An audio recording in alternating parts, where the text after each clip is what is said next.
Assalamualaikum warahmatullahi wabarakatuh. Perkenalkan, saya Farhansyah Aldi Siregar dan saya akan mempresentasikan pemanfaatan bunga melati dengan teknik destilasi uap. Untuk sampel yang saya pakai yaitu tentu saja bunga melati. Pertama-tama, saya akan menjelaskan apa itu destilasi. Destilasi sendiri adalah proses memasak bunga atau bahan alami dengan air uap panas, lalu mengambil uapnya yang berubah menjadi air lagi. Air ini disebut air suringan atau hidrosol, yang biasanya berbau wangi dan bermanfaat. Lalu, mengapa saya melakukan praktik ini? Desa Tumbuk Renteng terdapat permasalahan dalam pengolahan bunga melati.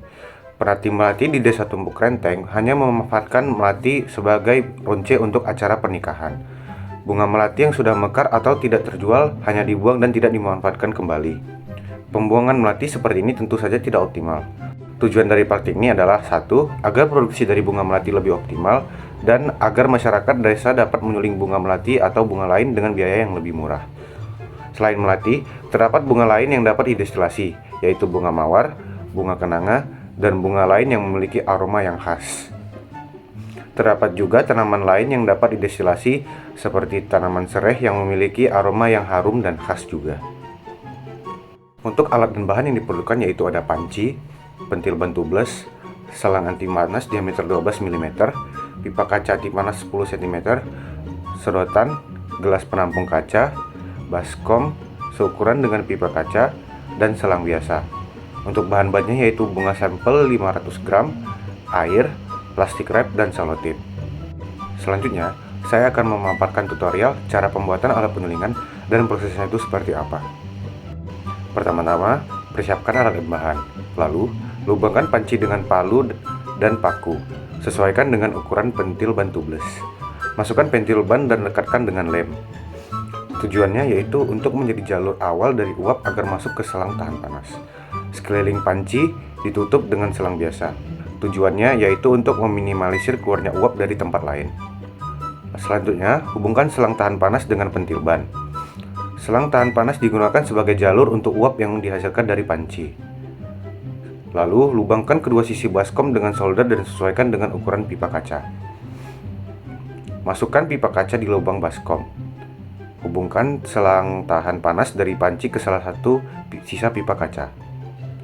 Hubungkan sisi lain dari pipa kaca dengan sedotan dan arahkan sedotan ke gelas penampung kaca. Isi baskom dengan air dingin atau air es. Tujuannya yaitu uap yang diantar dari panci dapat didinginkan di pipa kaca agar terjadi proses pengembunan, yaitu proses dari uap menjadi cairan.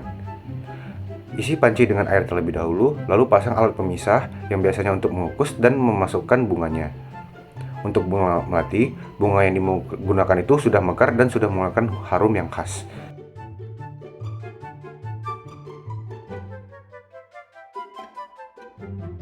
Lalu, panaskan api dengan api kecil.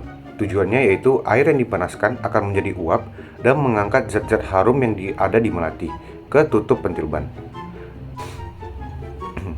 Proses ini dibiarkan selama 6-8 jam agar hidrosol terkumpul secara maksimal.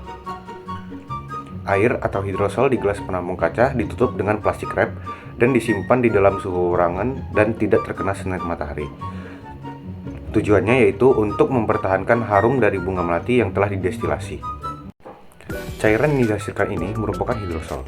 Hidrosol adalah cairan hasil dari destilasi yang memiliki kandungan zat-zat harum dan khas dari bunga. Hidrosol ini dapat dijual secara langsung atau dapat dibuat produk lanjutannya seperti pengharum ruangan dan hand sanitizer. Dengan proses yang dilakukan ini, melati yang tidak terjual untuk ronce dapat dimanfaatkan dengan optimal dan tidak terbuang. Sekian dari saya. Wassalamualaikum warahmatullahi wabarakatuh.